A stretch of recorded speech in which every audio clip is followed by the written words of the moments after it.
লোকসভা নির্বাচন। আমি Souvik, Bengal national TV এবং ভারত টিভির পক্ষ থেকে সরাসরি এসে উপস্থিত হলাম উত্তর দমদমে 34 নম্বর ওয়ার্ডের শেখ নাজিমুদ্দিনের কাছে। এই অঞ্চলের পৌর প্রতিনিধি, যাকে এই অঞ্চলের প্রত্যেক মানুষ এক নামে চেনে এবং যাকে সবাই ভালোবাসে, এবং যিনি প্রত্যেক পুরো সারা বছর মানুষকে নিয়ে বিভিন্ন অনুষ্ঠান এবং ভালো কাজের মধ্যে দিয়ে নিযুক্ত থাকে। তো সবার আগে এইটা নিয়ে আলোচনা করে নেবো যে মাস পেরোলেই ইলেকশন আসছে, ঠিক আছে? তো ইলেকশন তো ঠিক আছে, তো সবার আগে জেনে নেবো উত্তর দমদম তথা তোমার ওয়ার্ড এর পরিস্থিতি কি যাবে এই মুহূর্তে? উত্তর দমদম পৌরসভার মধ্যে 34 নম্বর ওয়ার্ডের পৌরপিতা আমি খুব জোরের সঙ্গে বলছি, উত্তর দমদম পৌরসভা যতগুলো ওয়ার্ড আছে তার মধ্যে আমার 34 নম্বর ওয়ার্ড থেকে রেকর্ড পরিমাণ ভোটে লিড হবে। তৃণমূল কংগ্রেস যিনি প্রার্থী হবে সে জিতবে। বিরোধীদের স্থান কতখানি উত্থান হয়েছে বলে তোমার অঞ্চলে মনে করো? কোনোই উত্থান হয়নি, যারা হচ্ছে পতন হয়েছে। রাম মন্দিরের পতনের ডাক ডেকেছে। 22 তারিখে উদ্বোধন হলো রাম মন্দির, তার সাথে সাথেই মমতা ব্যানার্জি শুরু করলো সংহতি মিছিল। তো এটা কি আগামী যে ভোট আসছে সেই ভোটের দামামার সূচনা? সংহতি মিছিল তো পশ্চিমবঙ্গে বরাবরই থাকে, কারণ পশ্চিম বাংলাটা হচ্ছে জনগণের, আপামর জনগণের একটা মিলন কেন্দ্র। এখানে ধর্ম কোনো ব্যাপার না, বর্ণের কোনো ব্যাপার না, মানুষ মানুষের সঙ্গে এখানে মিলিতভাবে চলে। যখন এখানে ধর্ম বর্ণ কিছু চলবে না, মানুষ। পশ্চিমবঙ্গ সব মুখ্যমন্ত্রী মমতা বন্দ্যোপাধ্যায় যে কাজগুলো করেছে তাতে এমনি ওনার বৈতরণী পার হয়ে যাবে। এখানে অন্য কারো কিছু লাগবে না। রাম মন্দির যেটা করেছে, দেখুন একটা জিনিস আমি যেটা বলি, আমরা সাধারণত জানি কোনো মন্দির প্রতিষ্ঠিত হলে ঠাকুরের প্রাণ প্রতিষ্ঠা না হওয়া পর্যন্ত কোনো সেই যেটাকে বলা হয় আমাদের প্রসাদ বিতরণ হয় না। কিন্তু আমরা দেখি যে আমাদের অনেক বাড়ি বাড়ি কিছুটা ওই আমাদের বিজেপির লোকেরা বাড়ি বাড়ি চাল আর একটু করে প্রদীপ দিয়ে গেছে। তো এইটাই তো ভ্রান্ত হয়ে গেল যে প্রসাদের আগেই প্রসাদ খাওয়া হচ্ছে, মানে পুজোর আগেই প্রসাদ পেয়ে যাচ্ছি। এটা কি সঠিক হবে? দেখুন, এই সঠিক হবে না বলে মানুষ, জনগণ তাদের ভোট দেবে না বলে আমার দৃঢ় বিশ্বাস। এই যে ভোটের আগে কিছুদিন আগেই যতগুলো ভাতা ছিল, ঠিক আছে, সেসব ভাতাগুলো কিছু কিছু করে বৃদ্ধি পেল।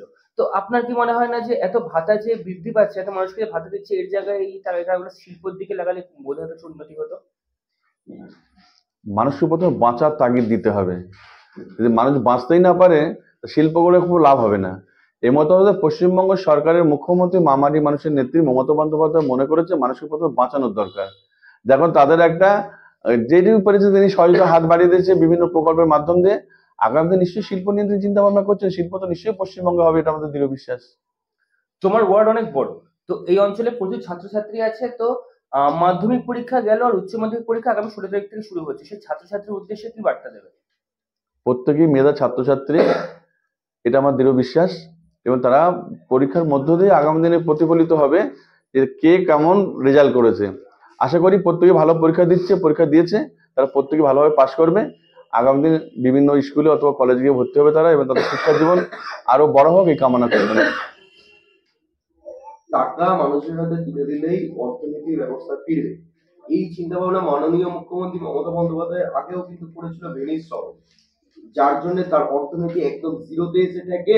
বর্তমানে ভেনিস শহরের নিজের টাকাটাও ব্যবহার করা হয় না, বিদেশি মুদ্রাকেই তাদের ব্যবহার করতে হয়।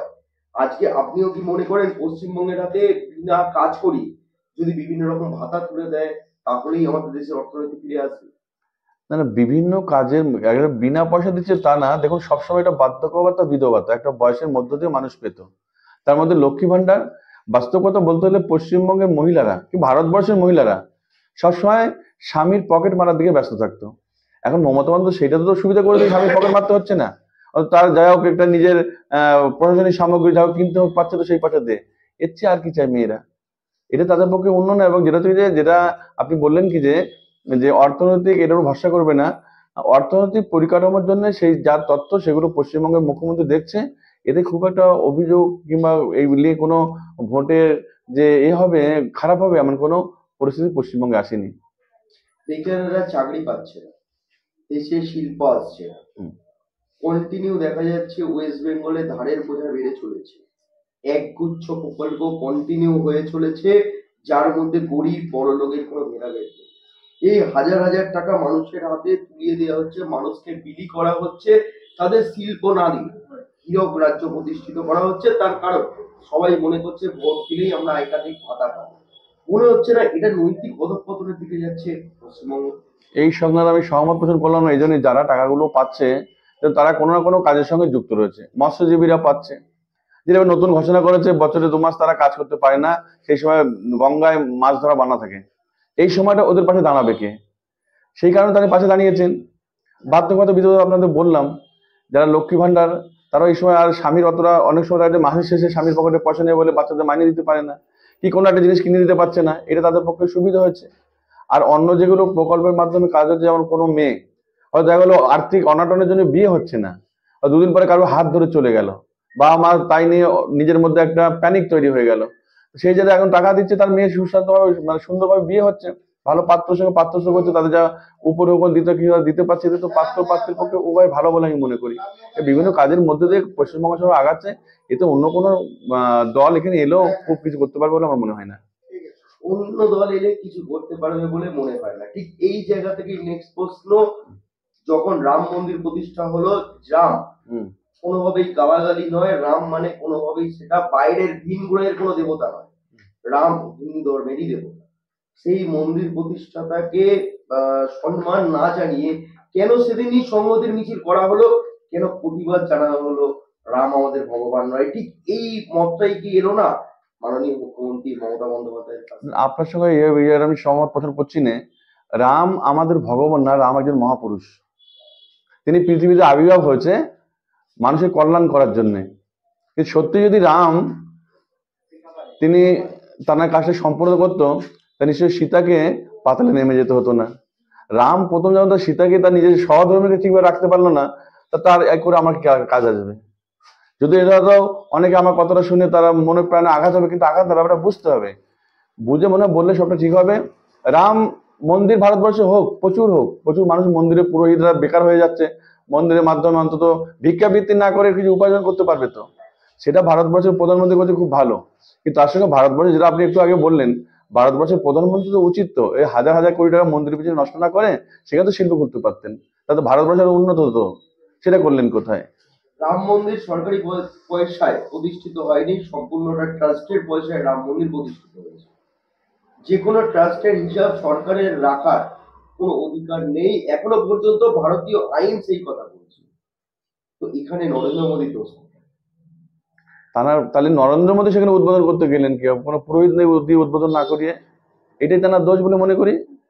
একটা পুরোহিত তো রাম মন্দির উদ্বোধন করবে, যদি রাম মন্দির পুরোহিত না উদ্বোধন করে, যিনি পুজো করবেন তিনি উদ্বোধন না করে ভারতের প্রধানমন্ত্রীকে উদ্বোধন করানো হচ্ছে, এতে আপনাদের বোঝা উচিত যে রাম মন্দিরটা আমাদের নরেন্দ্র মোদীর মানে প্রচেষ্টা, এছাড়া পুরোহিতদের কোনো প্রচেষ্টা নয়। তিনি চেয়েছেন ভারতবর্ষের পরপর বিভিন্ন সময় যতবার নির্বাচন হয়েছে একটা একটা অজুহাত তৈরি করেছেন, কোনো সময় পুলওয়ামা, কোনো সময় ঘন্টা বাজানো, কোনো সময় মানুষের মধ্যে ভেদাভেদ, জাতপাতের নিরিখে উনি বারবার ভোটে এসছে। কিন্তু এবার যেটা আমার দৃঢ় বিশ্বাস, ভারতবর্ষের মানুষ অনেকেই এখনো অনেক জায়গায় অনেক রাজ্যে অর্ধহারে অনাহারে আছে, তাদের দিকে না তাকিয়ে রাম মন্দির করা খুব ভালো, ধর্মীয় এবার খুব ভালো জিনিস, কিন্তু তার মধ্যে আরো ভিখারি যে বাড়ছে, এটা না দেখলে প্রধানমন্ত্রী, তাহলে ভারতবর্ষের অর্থনৈতিক পরিকাঠামো আগামী দিন আরো ভেঙে পড়বে বলে আমার দৃঢ় বিশ্বাস।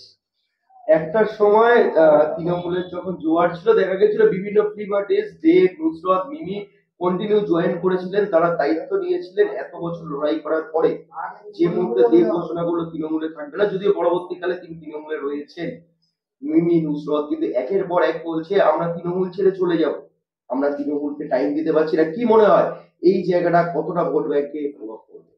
দেখুন, যে নামগুলো আপনি বললেন এরা প্রত্যেকেই অভিনেতা অভিনেত্রী, এরা অভিনয় জগৎ থেকে রাজনীতিতে এসছে, রাজনীতি এসেছে যে অভিনয় কারিশমাটা মমতা বন্দ্যোপাধ্যায়ের প্রচেষ্টার মাধ্যমে তারা জিতেছে, তাদের নিজের একা কারিশমা কেউ জিতেনি। যেমন তারা এলো বা কি গেল বা কি পশ্চিমবঙ্গ সরকার কিছু যায় আসবে না, মমতা বন্দ্যোপাধ্যায় চায় সবাইকে সাথে নিয়ে চলতে, তাই তাদের টিকিট দেওয়া হয়। তৃণমূলের ভোট আসন্ন, আর সম্ভবত আর 30 দিনের মধ্যেই ভোট হবে, কিন্তু এই ভোট যুদ্ধের জন্য তোমরা কতটা তৈরি?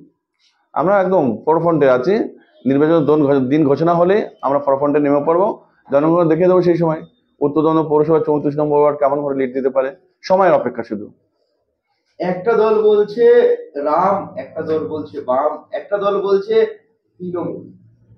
কোন জায়গাটা মানুষ বেশি ভোটের জন্য আস্থা প্রকাশ করবে বলে তুমি মনে করো? সময় সবকিছু বলে দেবে, যত গুপ্ত তত পোক্ত, যত রক্ত তত ব্যক্ত। এর মধ্যে বুঝতে হবে মানুষ সব ধরে নিয়েছে, কাকে কি ভোট দেবে না দেবে এখন তো তারা প্রস্তুত নিয়ে নিয়েছে, শুধু সময়ের অপেক্ষায় প্রত্যেকে আছে। একটু আপনার ধৈর্য ধরুন, নির্বাচনের দিন ঘোষণা হোক, ভোটটা হোক, যখন ব্যালট বাক্স খুলবে তখন দেখবেন চারিদিকে তৃণমূল আর তৃণমূল। একদমই তাই, মানুষ তো যেটা করবে দেখাই যাবে। তো কি বলবে সাধারণ মানুষকে, সামনে ভোট, সেই হিসাবে কি বার্তা দেবে?